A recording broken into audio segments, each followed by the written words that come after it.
because I had no comprehension a decade ago that there was such authoritarian power dynamics in society that people would be cancelled for their free speech.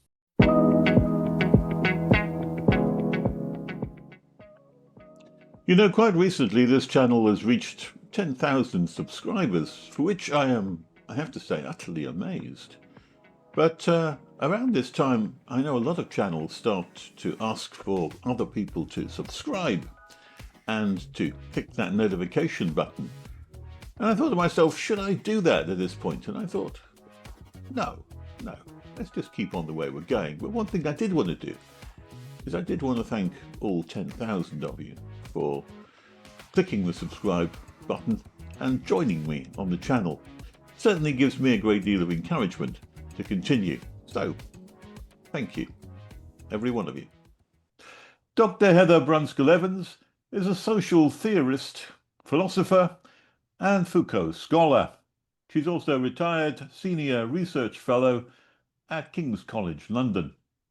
She was previously the National Spokesperson for the Women's Equality Party and also is the co-founder of the Women's Human Rights Campaign. And she's the author of the book Transgender Body Politics. So, Heather, thank you for joining me today.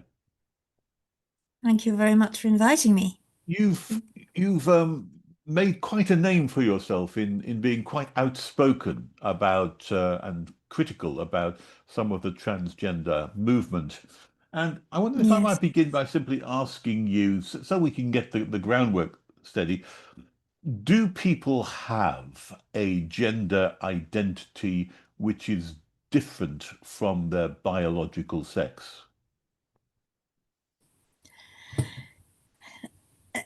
They may have a sense of identity which is different from their biological sex, but it doesn't mean that they are a different sex. So why is it that over this last 20 years, maybe 30 years or so, that even basic knowledge of that fact seems to have eluded even people like politicians, so that when Keir Starmer is asked to define what a woman is, or other politicians, they stumble over that, and even what's happened to our understanding, and why have we got into this position? The most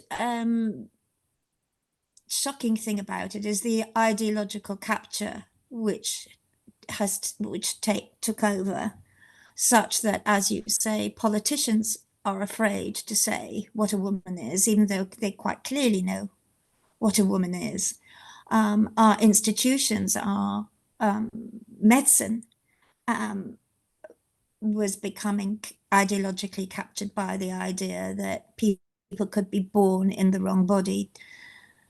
So the relationship between the new truth which was established, i.e. that we can be born in the wrong body, and the relationship between that new truth and the state and social services and education and so on, was absolutely petrifying in my view. And that's why I spoke out as much as I did about it. And the fact that I was cancelled for doing so indicated further to me the seriousness of the ways in which an idea can take hold of society. In this case, the idea that not only can men want to be a woman or choose to present as a woman, or whether it's fair that we live in a society that tolerates such choices, which, as far as I'm concerned, a fair society would tolerate individual choices in that way, but that it had stepped over into this is an actual truth. So a man who decides that he has an inner female gender identity could be speaking the actual empirical biological truth that in some sense he had been assigned a sex at birth falsely by the doctor, because inside himself he really was female.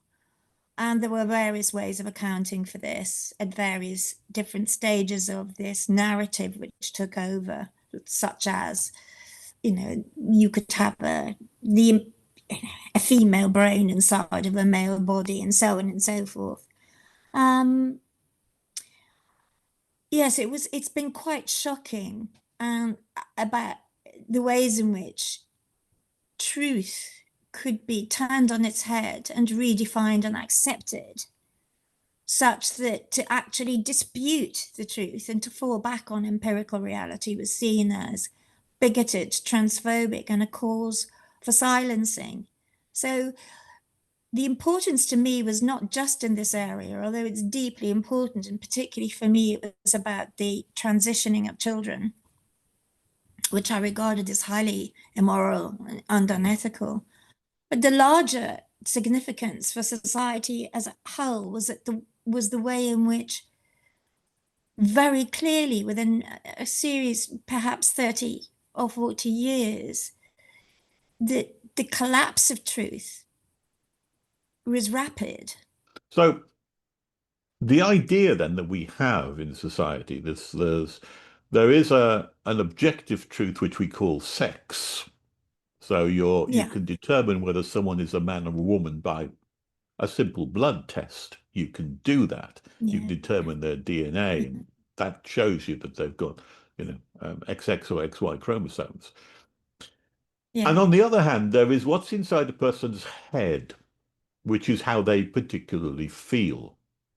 Now, in the yeah, past, we've always put facts above feelings.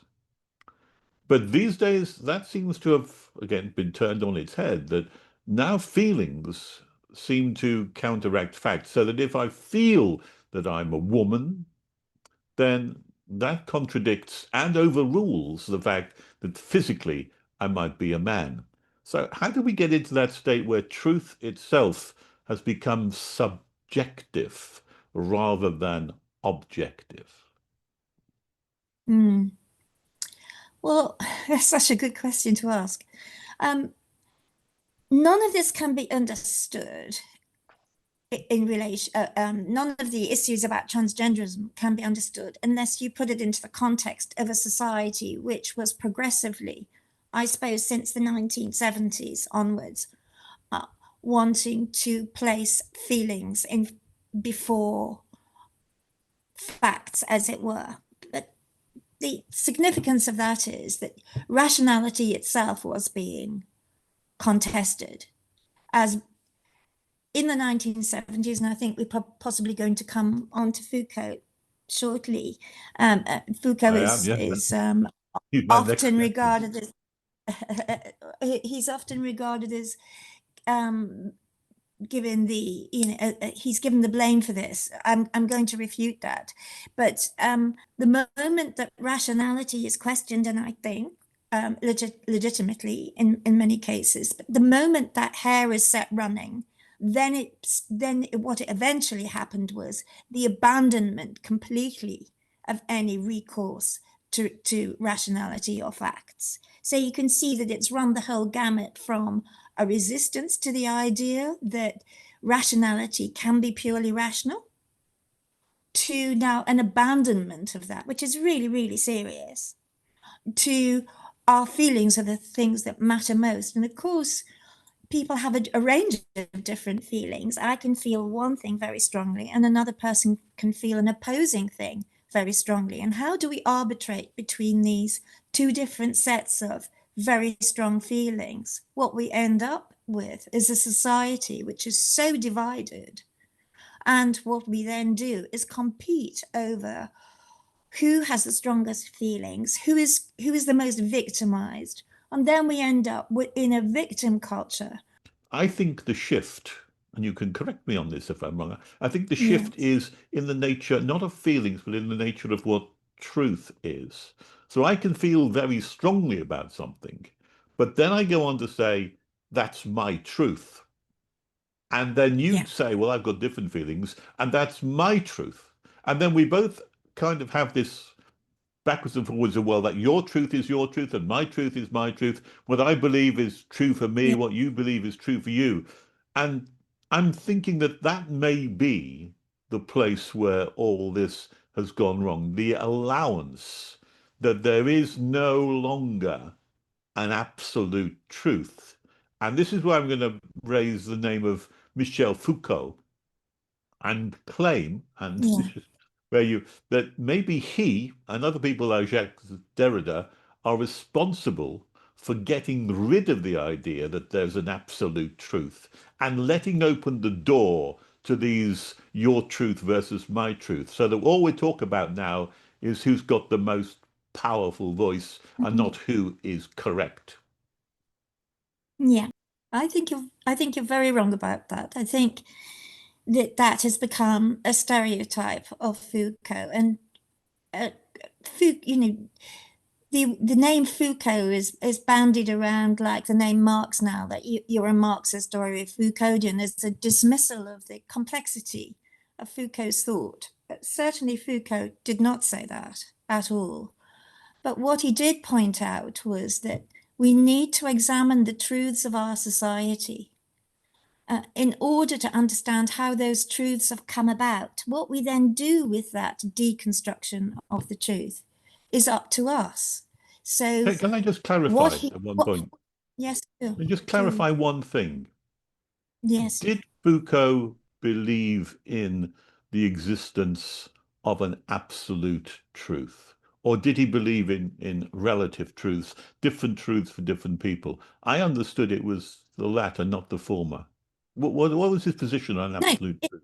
well, firstly, there are very few people who believe, very few thinkers who believe in absolute truth. So we could take Kant, for example, a classic Enlightenment thinker who didn't believe in absolute truth. His whole work was dedicated to how it is that as human beings we can arrive at the truth as best that we can. So Foucault was not talking about individuals at all. He was talking about how we arrive at collective truths. So I, for example, would use Foucault to analyze how did we arrive at the collective truth that the inner soul, as it were, one's gender identity, can trump empirical facts, scientific knowledge can take over our institutions. So he was very concerned with the relationship between truth, the power that is exercised in deploying that truth, and our ethical position. And his enlightenment position, if we want to call it that, his desire for the truth was such that he argued that what we needed to do collectively is examine the complex ways that these three things are interrelated: power, knowledge, and ethics. Not so that we could arrive at, well, my truth is my truth, and her truth is her truth, and his truth is his truth, but to arrive at a mature self reflection, collective, social self reflection on how we have arrived at the position that we are in, like the history of the present. What is our history of the present? The reason for doing an analysis of the history of the present in relation to power, knowledge, and ethics is that in that relationship between power, knowledge, and ethics, we may be going very, very wrong. So, my Foucauldian analysis, which I did absolutely and applied it to the medical transitioning of children, would describe the way how we have arrived at this situation, that it is very wrong, and that in doing so, I didn't abandon biology. I returned to biology. I returned to science. I didn't dismiss Can, science. can I And ask another yeah, question then about Foucault? do. Because I'm loving these questions, by the way. I'm not a Foucault reader. I haven't. The only thing I've seen about Foucault is um, the discussion he had with Noam Chomsky, which is available on YouTube and very Yeah, interesting to watch. But yeah, is not the point when you say we've come to a collective understanding of the truth, is not the Foucauldian way to do that yeah. as through a power struggle rather than through an examination of empirical evidence, which would be the old-fashioned scientific way? Has he not removed that from the point of view that now it's about the strongest voice wins and commands respect from the community because they are the most powerful win, and it's a struggle for power? Well, you've asked me two things there. So I'll start with the first thing. Sorry. Um, no, it's great. I love it. Um, I think you said something like that. The second thing you said was that there's a struggle for power. The first thing I think you said was that he was inciting a sort of a society in which what we will do is fight one another for power. That's absolutely not what he's doing. Foucault is actually a very erudite theorist who spent most of his time um, in his study writing books and would certainly not have abandoned knowledge and how we arrive at it and how we think. In fact, his whole oeuvre was dedicated to how is it that we think? What are the concepts that we use? He was very concerned with thought, not with power. He did talk about power, of course, because he says that in the process of our thinking, power relations become involved in it. And what we need to do is think our way out of this situation, not exercise power to get out of the situation, but how to think of our way out of the situation. So, since we started this conversation talking about transgender identity and the transitioning of children and so on, to apply that to this issue would be to point out that power was very, very important at arriving at the situation we arrived at. Power was very important to thinking about how is it that a medical practitioner, sorry, could end up arguing that it was progressive to block children's puberty, to put them on a psychological and an emotional path to imagining that they were born in the wrong body and to set them up for medical and surgical transition post the age of 18, where they actually lost their body parts. And none of this medical transition could be reversed. And effectively, what you were doing was setting up a young person from a decision they might have made when they were 10 for life to be a medical patient and never to be able to reverse that 10-year-old decision.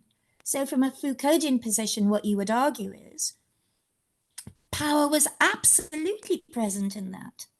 It was present in all kinds of ways, particularly through the power of trans activists whose power was so strong that it ended up making people, scientists, medical scientists, lose their heads over this and start spouting ideologies which had been created outside of science. So Foucault's not arguing that the trans activist, for example, was right and that there should be a battle between somebody who decides that he's a woman and then gets involved with a trans activist campaign and eventually ends up being so successful that in the parliament in the UK, we discussed very seriously changing the Gender Recognition Act of 2004 and reforming it so that you could actually just sign a piece of paper post 16 to say that you were the opposite sex, with all the ramifications that would have. Not effectively, what he stereotyped as doing is exactly the opposite of what he proposed. And that is, it's almost as if you're suggesting that he is leading us into the power of the jungle, where what really matters is who succeeds, that who has the most power. This would be a terrible state of affairs, and is actually the state of affairs that he's warning us about. Once you get to that point where you've allowed power to take over our knowledges, where institutions are captured, then what that leads to is individuals with the strongest voices having the most power and having the ability to transform societies. It's simply not what he's arguing. It's very important to correct that, because it's thrown out all the time. Foucault is arguing for it's such a reductionist analysis that it's impossible to, as a Foucauldian, to hear it and just to let it go by. How would you respond to somebody who presents as having gender dysphoria? What is the right way to approach a young adult who says, "I think I've been born in the wrong body." What would you do with that person? Um, I like this. Reminds me, I was actually one of the reasons why I was cancelled was I was as a witness on the Moral Maze, a Radio 4 BBC program, which you may have heard. Yes, I was going to ask you about that shortly, but Yeah, go ahead. where I was effectively asked the same question, but in a different way, and my answer to that was, children have all sorts of ideas about themselves, and of course we don't say that the child is wrong for thinking whatever that they're thinking, but as adults, what we do is that we understand that children go through different phases at different times. So a child with gender dysphoria, for example, is a really good example of a Foucauldian of to which to apply a Foucauldian analysis. Because 30 years ago, children weren't presenting with gender dysphoria. 50 years ago, children weren't presenting with gender dysphoria. Children presenting with gender dysphoria became a popular thing to do.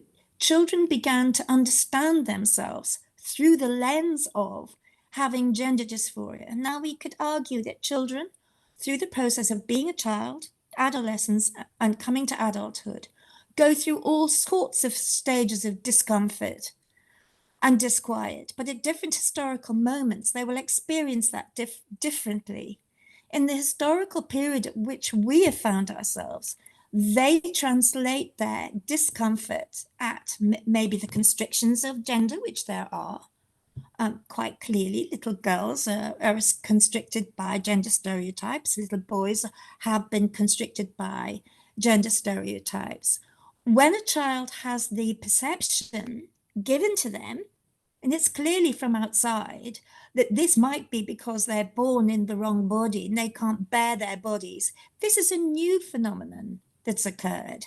And this is because children pick up what is going on in the culture and what adults are telling them.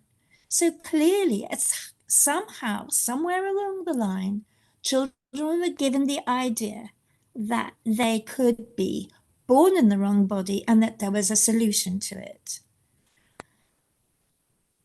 I would refuse that diagnosis, or I would refuse to go along with the child in this, just as I would refuse to go along with all sorts of things that a child might feel. A child, for example, a young person might decide that she's too fat and maybe starving herself. I wouldn't support that feeling in the child or the young person. I would resist it. I would see it as my adult responsibility not to go along with a narrative which is clearly, again, anorexia came at a particular moment in history, in time.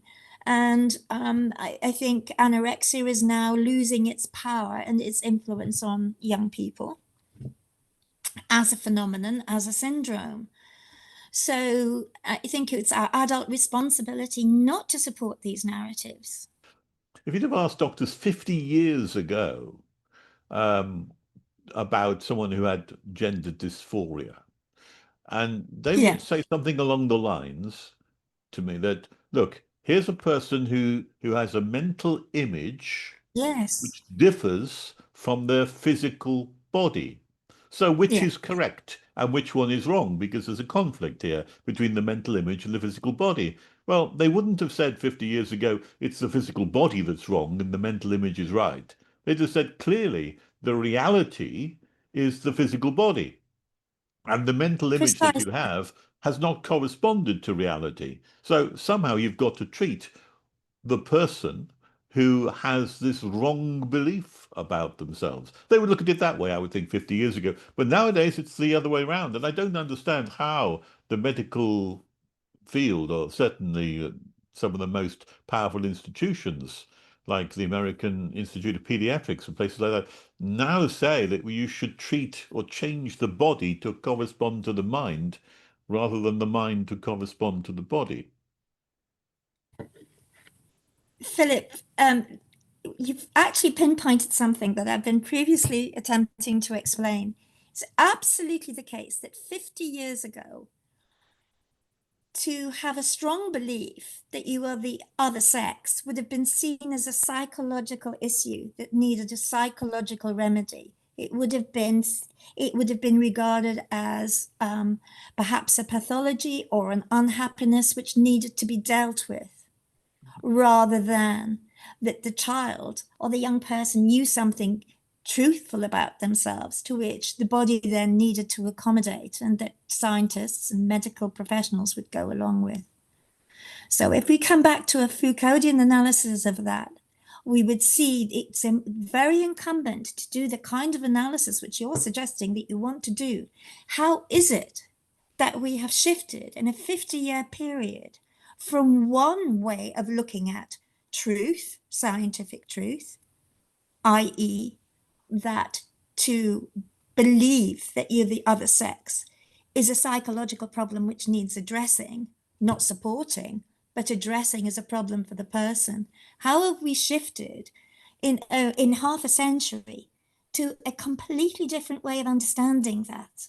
So I have just said that the tools to understand that absolutely lie in what Foucault would call a genealogy of knowledge. What you need to do is examine how the truth 50 years ago became undermined by certain dynamics of power and political activism, such that our ethics became differently. So it was now why I've been cancelled is because my ethics, which would be that the child would need nurturing and have a problem, has now been interpreted as bigotry, transphobia, hate speech, and a cause for me never to be listened to again. So it's not just that scientific knowledge has changed, but our ethical position has changed. And because our ethical position has changed, everything else follows. The silencing of free speech, the How much do you, deplatforming. how much responsibility do you lay at the door of the media for that change over the 50 years? I mean, the BBC has just suffered the loss of its director general and the head Yeah. of the news because it was claimed that in a report, the Prescott report, that it suffered bias, not just bias about Trump, but it highlighted bias about Gaza and specifically bias about transgender issues. The BBC was absolutely disgraceful about the issue of transgenderism. I mean, the Woman's Hour, for example, allegedly the flagship, one of the BBC's flagship programs, would never, ever, ever touch the issue of the erosion of women's rights. The more successful trans activists became, the more institutionally captured um, our institutions were by the idea of gender identity as being a sort of inner soul almost, um, such that our laws were going to change. Mm. It was prime topic for Women's Hour because women and children were going to be so impacted by the change in the law. And there was a huge women's movement going on at the time, which we were successful because that law didn't become changed. And now it's possible to talk about the issue of transgenderism. And even on the BBC, you can now say a man who identifies as a woman rather than using female personal pronouns and describing a self-identified man as actually female. So things have shifted. That shift came about through the political activism of women. It came about from a grassroots resistance. And Sandy Peggy and the um, people in Fife, which produced the Supreme Court ruling that the Equality Act was based upon sex and not upon gender. That was a yes, milestone. but that was a milestone, but that milestone was built on other milestones. Hmm. And the original milestone happened in about began in about 2017, I think. I can't remember exactly, 2016, 2017, which was a grassroots resistance to reform of the Gender Recognition Act. This was the serious point at which women became alerted to the seriousness of what was going on. Is this and about started to self-ID fight that back. we're talking about here? This was about self-identification. The Yeah. minute you have self-identification, you've lost. Yeah. Every institution then collapses if that goes through, if the law changes. So we resisted the change in the law. My point is that Women's Hour never dealt with that. I mean, they would never go near it. There were many, many voices. Quite prominent academics became involved in it, and Women's Hour wouldn't deal with that. So that's just one example. So I think the BBC, why did that happen is the question. Why would the BBC not go there? So then we would have to do an exploration of who was making the decision not to go there, which voices were loud at the BBC at that particular moment in time. And then my question would be, which, not necessarily trans activist, but a trans ally was at the center of the BBC who was influencing those kinds of decisions. But we could take this into all kinds of different areas. We So that's could the talk Foucault about the analysis BBC being done report. there. So yes, so that would be a Foucauldian analysis. So the Foucauldian analysis, which I think you began with this idea that, might is right, that if you were a Foucauldian, you would be argue it depends on who has the loudest voice and who has the most power. Absolutely not. It's the opposite of that. A Foucauldian analysis I would apply to who is exercising power in the BBC? How have they arrived at having such power to determine what the norms of our sexual behavior are, the norms of what we should think or what we shouldn't think. He's I feel perfect for duly such analysis. I feel duly corrected about my Foucauldian ignorance on Jolly that, but I good. can see now that following how the power works is not the same Yeah. thing as saying that power should win all the way through. I can get that point. Who says that power should win? That's Who right. says I mean, that? I've learned that he wasn't saying that. He was saying that Okay. power tends Jolly to good. win, but it Yeah. shouldn't necessarily be the Absolutely. outcome. It's Yeah, very I'm with you on dangerous that. when power You wins. you personally have suffered from the hands of some of these trans activists who have wielded power in your direction, I understand. I mean, I was looking up the kind of things that you've experienced ever since doing your BBC Moral Maze appearance. The Yeah. outcome was you were no platformed at King's College London. The Women's Equality Party expelled you. You were Yeah. cancelled by the Quakers of all people, Yeah. confronted in Bristol as a Nazi, reported to the West Yorkshire Police for hate speech, and your book was opposed by the Tavistock Gender Identity Development Service, plus who knows what else. Can you tell us something about those experiences that you've had and what that was like? Something that you missed out, which you may not know about, was the beginning of it, was the starting point, at which I had written an article about the alleged transitioning of Bruce Jenner Yeah. to Caitlyn Jenner. And he was then voted by Vanity Fair as Woman of the Year. So this was the first time that I was alerted to something that was going on in the culture about transgenderism, which I hadn't really understood before. And I wrote a Foucauldian article critiquing this, and it was just a bog standard way in which I would apply my theoretical paradigm to an issue of social concern. And what actually happened then was a trans identifying academic made a complaint to the university about me and said that I was, by not recognizing that Bruce Jenner was actually now an actual woman, I was and describing him as a male, that I was contravening the Equality Act of 2010, and the university might like to reflect on me as an employee and the danger that I posed to any trans identifying student in my care or a trans identifying colleague. And nothing, and the university then took all my work down from the university server and examined what I had been writing about. At that point, we could write blogs. It was an internal blog. Yeah. And they examined that material, examined other things that I was writing. And for about 24 hours, I can't remember how long, may have been a couple of days, I was absolutely petrified Yeah. that I might lose my job. But what was more petrifying to me was the sort of the ways in which I could be categorized on the basis of one person's feeling. And this person, who was thoroughly immoral as far as I was concerned, because he had two identities as an academic, one as a man and one as a woman, and he chose to sign his name differently and present himself as a female academic or a male academic according to his choosing,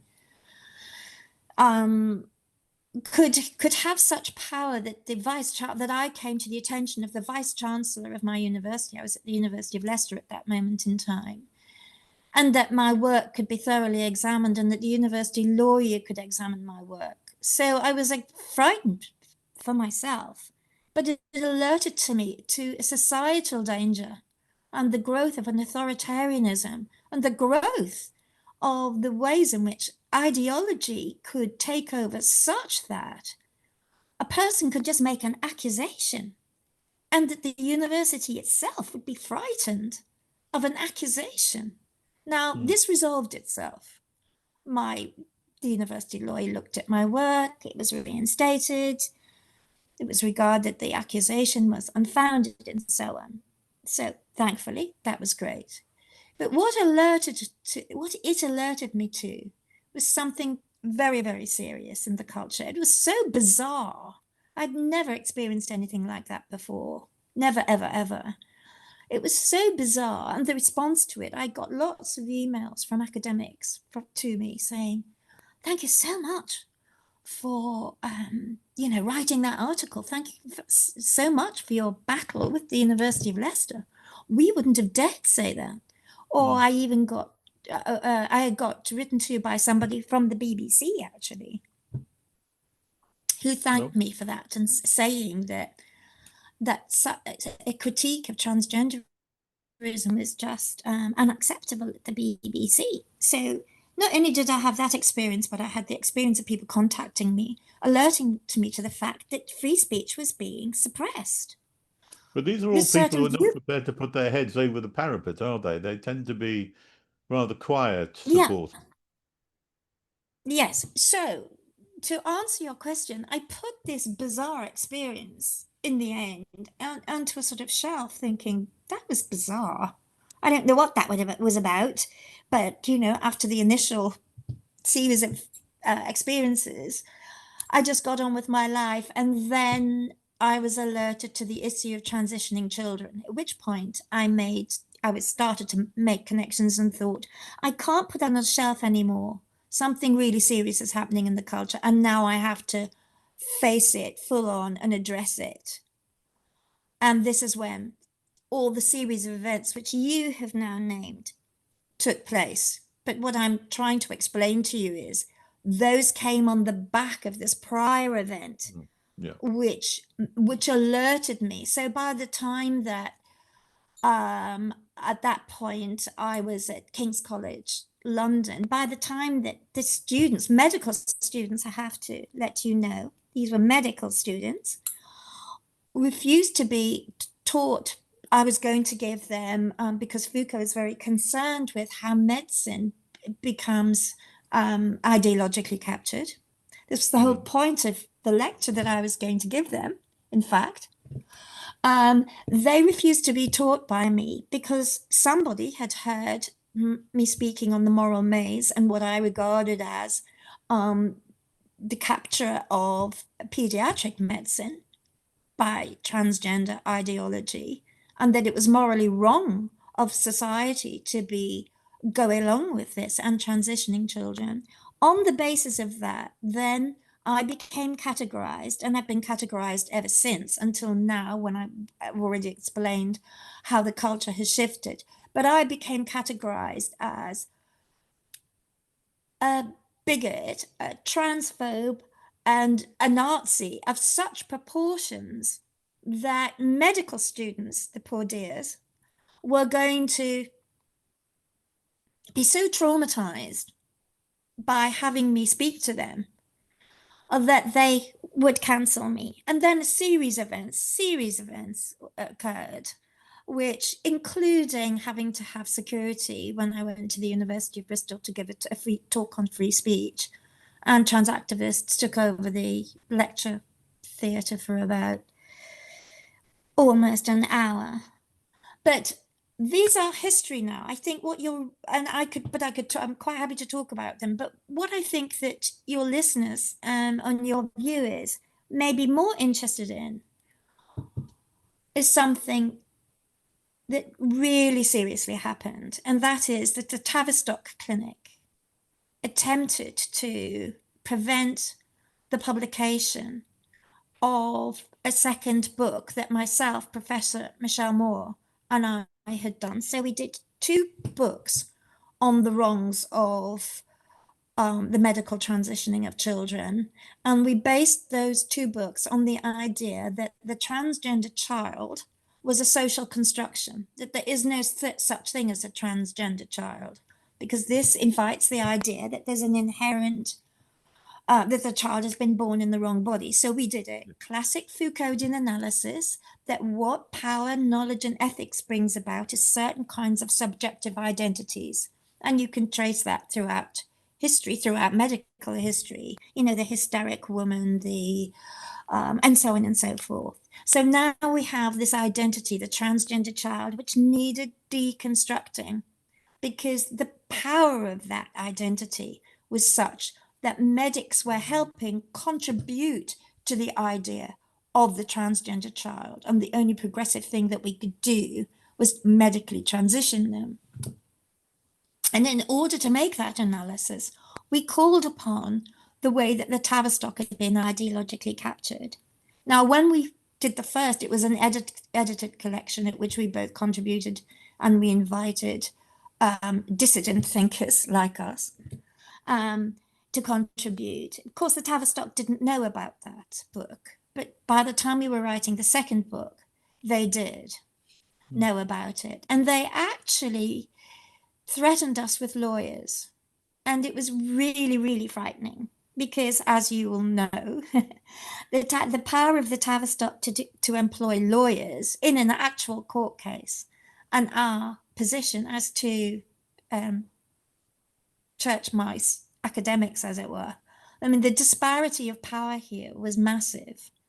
And the publishers were very frightened.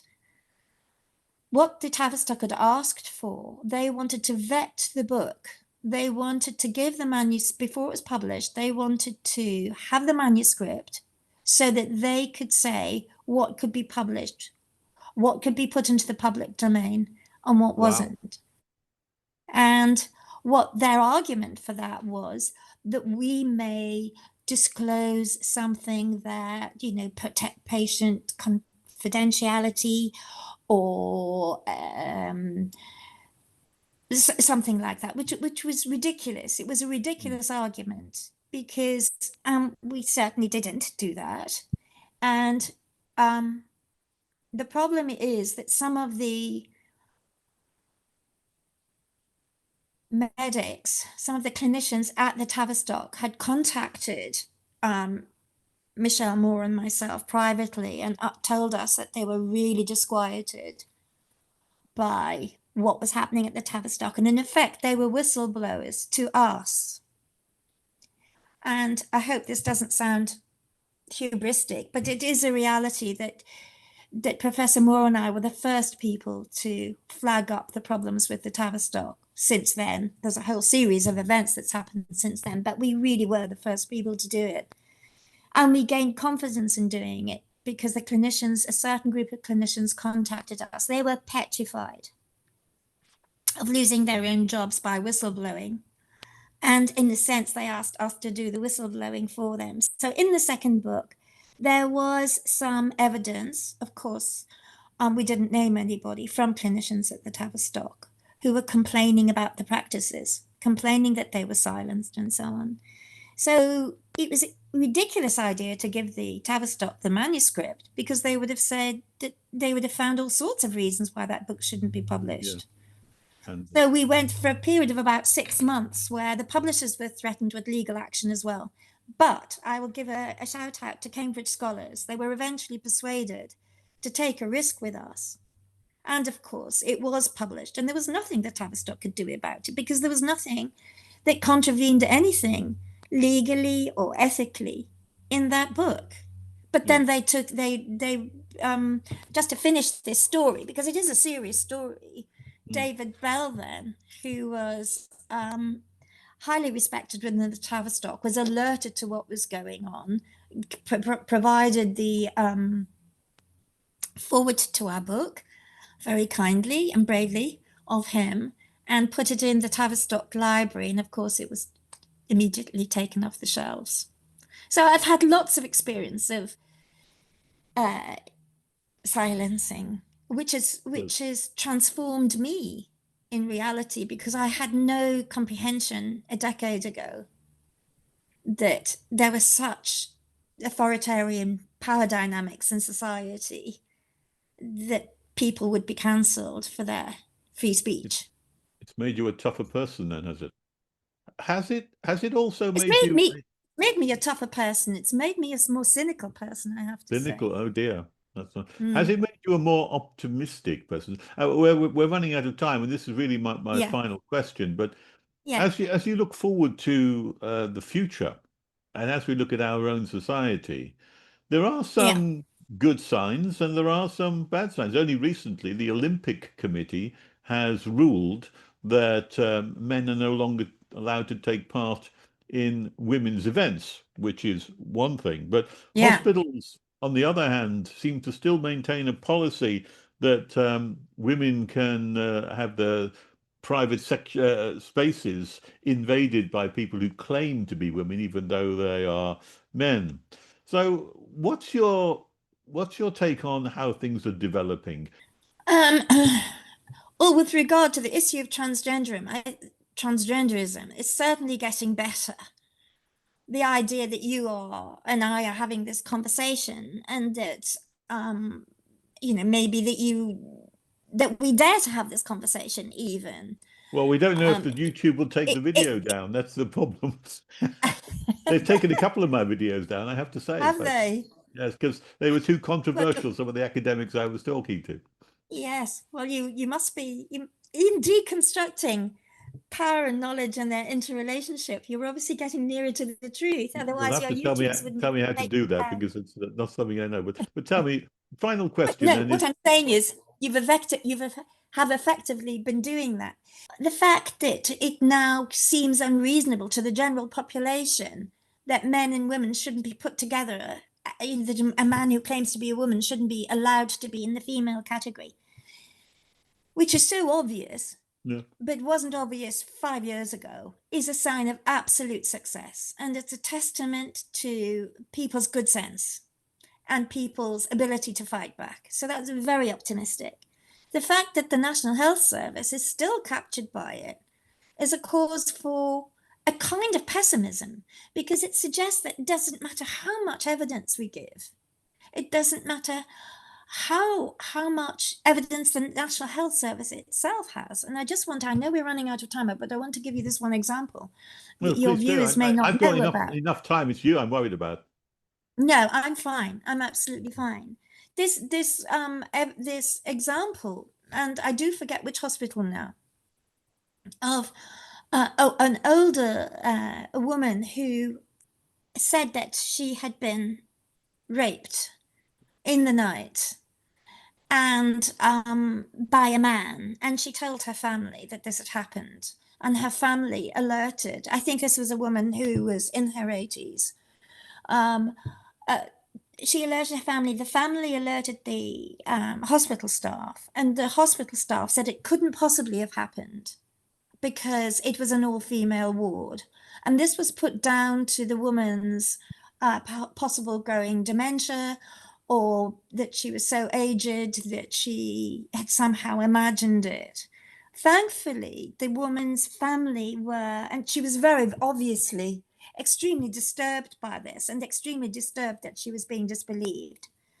The family, thankfully, were persistent and this is a case that went on for months. I'm sorry, I should have had the details at hand, but it's very easy to Google it and to find out about it. Eventually, after some time, the hospital was forced to play back the CCTV camera, and it was the case that this elderly lady had been raped. But she'd been raped by somebody, a man who was in the ward, who the hospital had been saying was a female. Because at that time, for a man to identify as a woman, even without the reform of the Gender Recognition Act, had become tantamount to institutions, including the National Health Service, accepting the word of this person that they really were female. This was the level at which our society had been led up to, that level of insanity in reality. I read an article only today, I think it was, where they were complaining that the National Health Service is now altering the statistics of the cases which they have. So, for example, they have a number of females who have prostate problems, for example, and they are classified as females in the scientific data which they're publishing, which many scientists are now saying, look, this is skewing the whole of our service, so we're not able to analyze the data properly anymore. There's an absolute blindness in it. I'd like to give a shout out to the work of Professor Alice Sullivan, who does work on data analysis, including the National Health Service data analysis, and the seriousness of skewing data like this for posterity, for how we will understand this in the future. It must be recognized that biological sex, we should return to biological sex, but to go back to the National Health Service, it is now possible for a woman who gives birth, a woman then clearly who has all the reproductive faculties to be able to conceive and give birth, can be categorized by the National Health Service as a male who's given birth. It is, I mean, Orwellian doesn't describe it. I mean, it is an Orwellian situation. Well, it is. War is peace. Black is white. Yeah, male is absolutely. female. Everything is turned on its head. Yes, well, hopefully. So you asked me about optimism. I think there is a pulling back from that.